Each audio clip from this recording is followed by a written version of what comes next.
Hey guys, welcome to Goodwill Dynamics, where we are trying to figure out how to understand and to utilize the concept of goodwill in our complex contemporary world.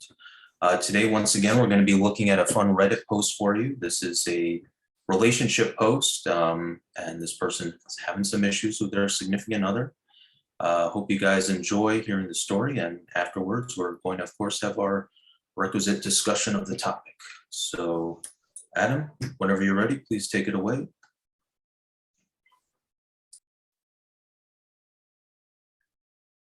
My boyfriend doesn't live with me, but he spends 5 out of 7 days of the week at my house. Is it wrong for me to be upset when he uses all my stuff and won't buy anything to replace it?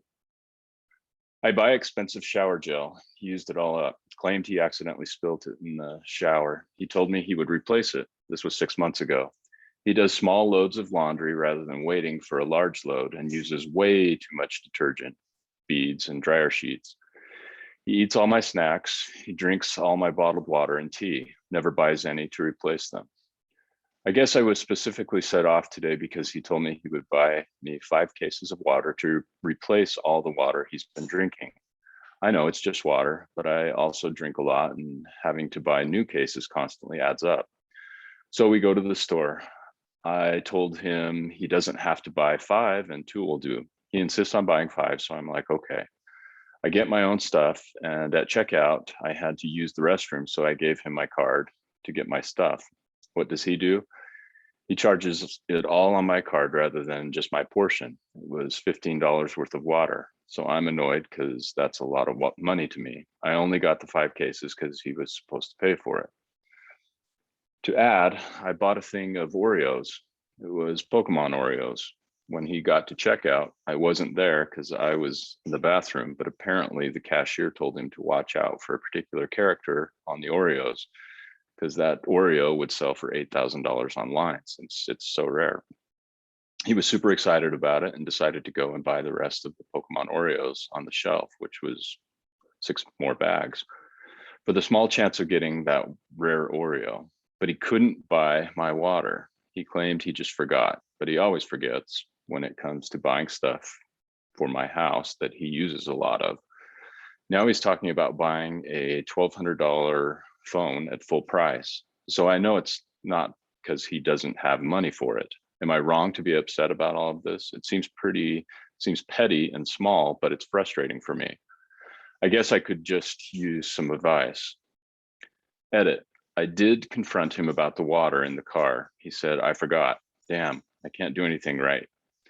Then I wrote this. We just got back to my house. He laid out all the blanking Oreo bags on the table and said, which one should I open first? I said, why can you spend $24 on Oreos, but you couldn't buy my water? He said he was sorry and turned the subject into something sexual. I, obviously annoyed, ignored him. Then he put his headphones in and started jamming to music. I waited a few minutes and blew up on him. He told me he would buy all the stuff I've been asking him to buy over the past few weeks when he gets paid because it adds up to $100 and he has never spent that much in a day. He just bought a $100 hoodie last week. Lie. I confronted him with that. He said he would buy the grocery related stuff right now and would buy my shower gel and laundry stuff when he got paid. He just left to buy the grocery related stuff. I doubt he's going to buy the other stuff without me having to ask him again. I appreciate everyone's responses and I'm seriously rethinking our relationship. Edit 2. I got the rare Oreo in my bag and I ate it in front of him. It's not that rare, LOL. I think I crushed his soul when I showed him the posts on eBay. Edit 3. I am getting a lot of comments about why I buy so much bottled water, unsafe drinking water. I always feel sick when I drink the tap water, even when it's filtered. Don't worry, I recycle. And once again, thank you so much to all the supportive comments. I really appreciate everyone's perspective. Okay. Well, this is another intriguing one, and should be good to get into. I think we're the team for the job. Some quick introductions first. I, of course, am Nick, and I'm joined by my friend Joshua. Hey. As well as my friends Adam. And, the bottled water drinker. and of course, Annie. Hi. So what do you guys think? What, where to begin with this? This is sort of the opposite of the last one we did on ghosting. You know, that person was really hasty to cut off the relationship. This person is like, this person has no respect for me and doesn't care about my boundaries and lies to me and uses all my stuff. I don't know, maybe there's a problem with the relationship. It makes you wonder, right? Like, why, why is she in the relationship to begin with? But I mean, this person that she's with seemingly is, he's kind of impulsive, not really used to having to plan things out too much, right? And maybe takes people for granted a little bit. But she, seemingly is not that way, but she's been with this person for some time, right? And it's like, well, was he her impulse buy, or what? Is it more like, she's I don't know, what is she sort of, is there some particular reason that she's drawn to a person like this that she's not addressing, right? Does she want, I mean, it could be like, Yeah, there's not enough there to what else is going on in the relationship. Is there something else so valuable? I mean, this kind of behavior, I'd say, is like, it's not worth having a relationship with this person. I'd be hard pressed to think of anything that would, sort of justify that kind of behavior. but that's the thing, something is justifying it. Well, but it might not be a justifiable thing justifying it. Like she might enjoy him or whatever and not want to deal with, well, up until this point anyway, to not deal with the reality of him being, disrespectful and stuff.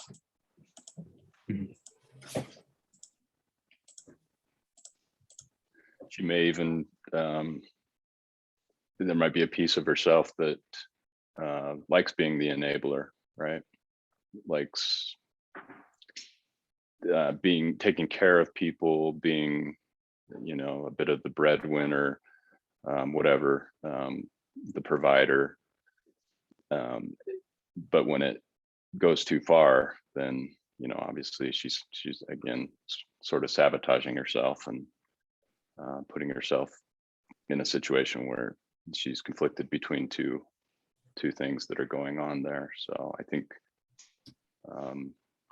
it would be helpful so that when she gets in, if she does not stick in the relationship and starts looking for other relationships, she doesn't make the same mistake, that she really examines herself and doesn't get in these sabotaging situations where she's always providing and somebody else is always taking advantage.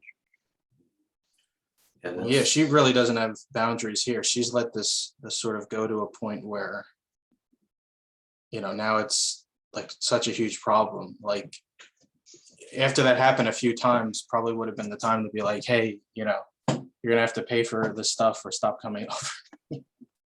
Yeah.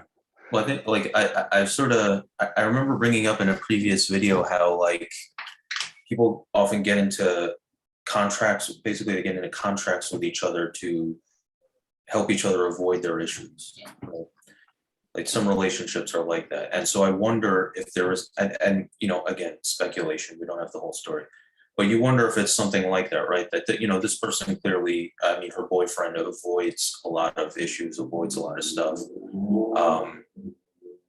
And you wonder if, she doesn't want a situation on some level where she's kind of the one who she's more in control and stuff in the relationship, and with someone who's like not pulling their weight or not her equal, that in a sense that allows her to avoid certain things that if she was in a more co-equal relationship, she would have to deal with, right?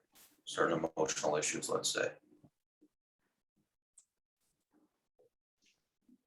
Doesn't say here how young these people are. I think they're pretty young, if I have to guess, because he sounds like he's immature. And actually she is too, because she can't let go of one incident that happened 6 months ago. I mean, she didn't say that he used the gel again or used all of it again or something. It was one time it happened. It might be an accident, He's doing a lot of other things, true, but she might also have some issues that she's not looking at. And I think the thing about the Oreo is also, it's young people doing things like that. Not if they were more mature, they wouldn't even think like that. But there must have been something. Sorry, yeah, Joshua. No, go ahead. Okay, there must have been something that she liked about him once, because he became her boyfriend. And I think maybe sometimes, you know, if you keep looking at the bad things you really don't like, they also grow and they feel all of it after a while. She might have to look to, or to sit down and write down the things she likes about him and the things she doesn't like about him, and then confront him with it, and then make a decision. Is he worth continuing with or not? I mean, that's, I don't think, as I said, I think he's just immature. He doesn't think too much. He's just like, la, la, la, this is fine. I love this girl. We're good. And then he just keeps going. Yeah. He doesn't really think about it. That's my impression. We don't know for sure.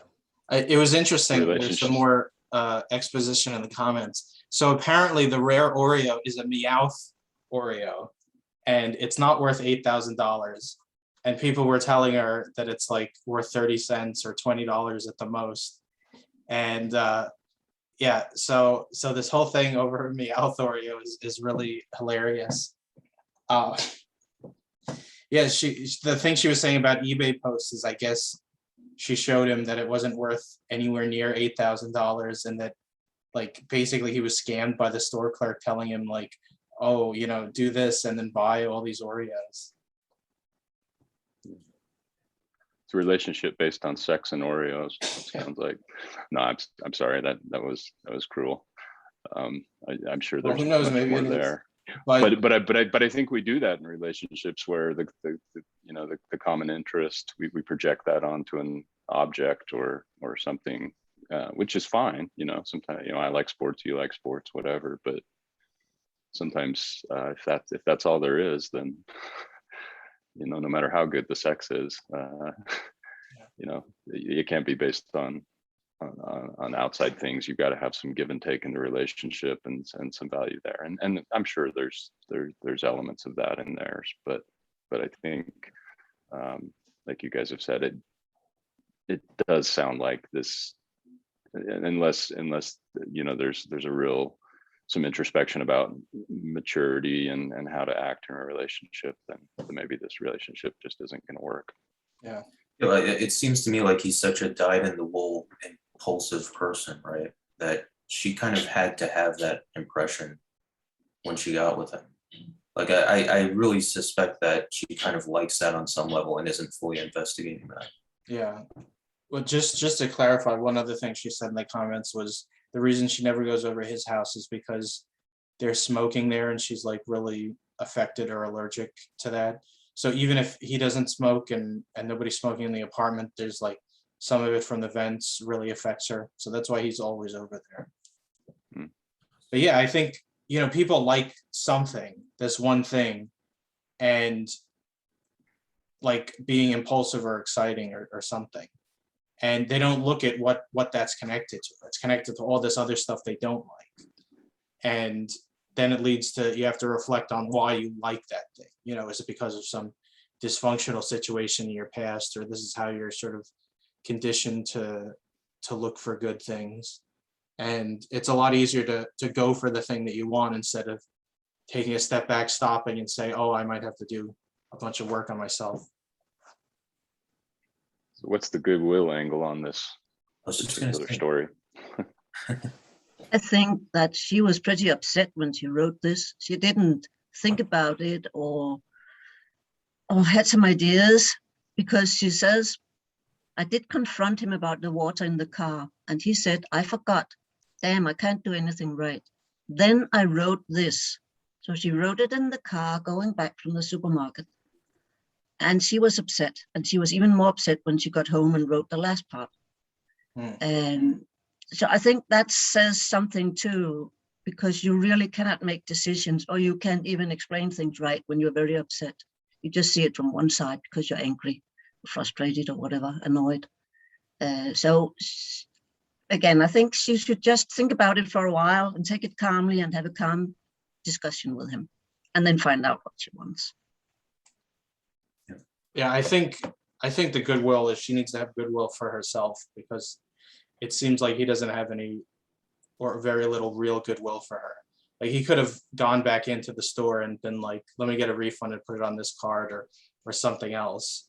I mean, you know, the evidence is there that this guy doesn't take responsibility for his actions. And, you know, usually it's people not having goodwill towards their neighbor, so to speak. But in this instance, I think it's where you need to, you know, view yourself as somebody worthwhile. And I think that's what she's learning, because she thought like, oh, am I being too harsh or whatever? Where it seemed pretty obvious that the kind of behavior wasn't acceptable, and she was willing to put up with it for like 6 months or whatever. And if she does get to a point where she's deciding, okay, this relationship, maybe I need to really think hard about whether I continue. I don't think there was anything said in her comments, or maybe in some of the responses, that she's started to confront him about the overall relationship. But that's a point of goodwill where, you know, if she does come to that conclusion and says, hey, look, things have got to change, or this relationship maybe needs to end. If she gets to that point, she does it in a way that, like Annie says, is not emotional and reactionary, but is proactive, mental, you know, and kind of a neutral tone as you deliver it. And I think that message will go over better both ways. She'll feel better about saying it that way, and he'll really, you know, it won't give him a chance to be so defensive if she attacks him. It'll make him really think about the consequences. Well, to that point too, I think, you know, from the goodwill angle, it's like from that perspective, I think she owes him at least an explanation, right? I mean, yeah, she's probably going to end the relationship, and that's probably the best thing. But she owes him an explanation, and she owes it to herself to think of a complete explanation. In other words, to really understand where she's coming from. And I think, you know, this kind of thing leads to arguments, it leads to back and forth, and ultimately it's down to sort of understanding the balance of pros and cons in the situation. And that's what she has to do. She has to say, you know, be honest about what it is that she doesn't like about the relationship, can't put up with in the relationship, and also be honest about why she's in the relationship in the first place, what she does or did like. And that can help her to understand the real balance between the two that's leading to this decision, right? And so that would be the more logical way of breaking it down. Good point. Yeah, you know, I mean, but sometimes everything's worth it to get that one meow-thor, you know. We got to strive for the greater good. That's a good way to tie it together. We do. Sometimes you just got to go through all those golden coins until you find the lucky one. Well, anything else on this one? All right. Well, glad you guys joined us for another video. I hope you enjoyed our exposition and dissection of that particular post. If you do enjoy our content, please hit the like button, hit the subscribe button. Press that little bell so that you get the little notification when we do put out a new video, because that happens pretty frequently. And if you've got related experiences or just opinions, comments, leave a comment. Let us know, you know, what you're thinking. And as always, be good to yourselves, pursue the spirit of goodwill, and we'll see you next time.